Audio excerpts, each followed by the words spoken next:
એક તરફ સરકાર છે તે ગુજરાતમાં વાત કરી છે કે સરકારી નોકરીઓ છે તે અપાવી રહ્યા છે ને બીજી તરફ સરકારી નોકરી યુવાનો જે માટે આવે છે ત્યારે ઉમેદવારોને ક્યાંક ને ક્યાંક ધક્કા ખાય તેવા સમાચાર સામે આવ્યા છે। ત્યારે સાવરકુંડલા શહેરમાં જે ગૌણ સેવા પસંદગી મંડળ દ્વારા જે પરીક્ષા હતી જુનિયર ક્લાર્કની તેમાં છબડા છે તે સામે આવી રહ્યા છે।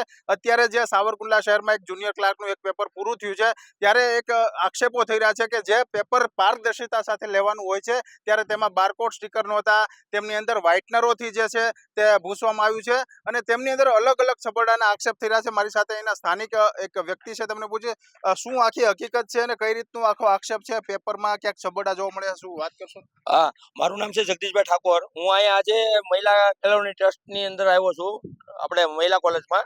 તો નૂતન કેળવણી ટ્રસ્ટ મંડળની છે। તો આ કોમ્પ્યુટરાઇઝ પરીક્ષા હતી અને ઓફલાઈન પરીક્ષા લેવાય છે અને હાલમાં પેપર છે એ વીડી કાણિકિયા કોલેજે કાઢ્યા એવું લખેલું છે, પણ સૌરાષ્ટ્ર યુનિવર્સિટીનો ઉલ્લેખ એ પેપરમાં નથી થયો। એનો કાગળિયો પણ તમને બતાવી શકું છું। મિત્રો, અહીંયા આજે સબરડા ફૂલ અને આ ટ્રસ્ટી મંડળ કોઈ વ્યક્તિને લેવાઈ ગયા છે એવા વાયુ વાગી આખા સાવરકુંડલામાં એક બેનને કોઈને લઈ લીધા છે એવી રીતના પરીક્ષા દરેક જિલ્લાઓમાંથી અહીંયા ઉમેદવારો પરીક્ષા આપવા માટે પધારે છે। તો ખૂબ આવી એક વેદના સાથે પરીક્ષાઓ 2,000 રૂપિયાનો ખર્ચો કરીને, ટિકિટ ભાડાનો ખર્ચો કરીને અહીં વિદ્યાર્થી આવે અને એને ખાલી લોલીપોપ આપી અને ખાલી મનાવવામાં આવે છે અને પેપરોમાં વ્હાઇટનર મારીને પરીક્ષા લેવામાં આવેલી છે।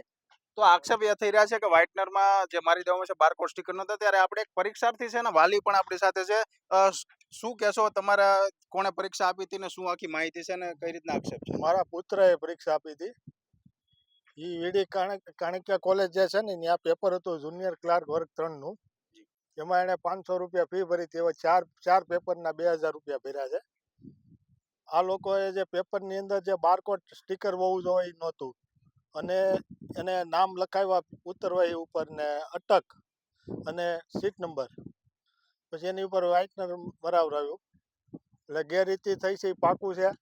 મેં ટ્રસ્ટીઓ હારે વાત કરી હતી, જો આવી રીતે ગેરરીતિ કરવી હોય તો તમારા લાંબે ગાળેથી વિદ્યાર્થીઓ જે પરીક્ષા દેવા આવતા હોય તો એને આવી રીતે હેરાન ન કરવા જોઈએ, તમારું નામ જાહેર કરી દેવું જોઈએ, અમે આને લેવાના છીએ તો એક પ્રશ્ન પૂરો થઈ જાય। તમે એક ભાજપના કોર્પોરેટર ચાલુ છો તો એમાં કઈ શું કહેશો કે સરકાર એક તરફ વાત કરે છે કે નોકરીઓ મળે, તમારો શું સંદેશો છે? સરકાર તો એની રીતે તપાસ કડક કરશે જ, પણ મને એક ભાજપના કોર્પોરેટર તરીકે મને શરમ આવે છે કહેતા કે આવા ટ્રસ્ટીઓને જે ગેરરીતિ કરી હોય એને ખરેખર જેલની અંદર નાખવા જોઈએ અને ફરીવાર પરીક્ષા લેવા જોઈએ। જે લાયક ઉમેદવાર હોય એને નોકરી મળવી જોઈએ એવી મારી માંગણી છે ભાજપ સરકાર પાસે।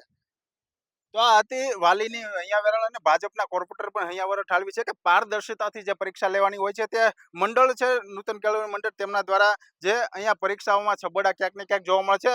હવે આમાં વિદ્યાર્થીઓએ ભાવનગરથી કે જુદા જુદા શહેરમાંથી આવ્યા છે, હવે શું આમાં કંઈ નવું થશે કે આમાં કંઈ કોઈને કોણ સીસીટીવી કેમેરા તપાસવામાં આવશે કે શિક્ષણ વિભાગમાં આવી જ રીતે ચાલતું રહેશે તો લોકોને નોકરી ક્યાંથી મળશે તે પણ એક સવાલ છે। મહેન્દ્રસિંહ, નવજીવન ન્યૂઝ, અમરેલી।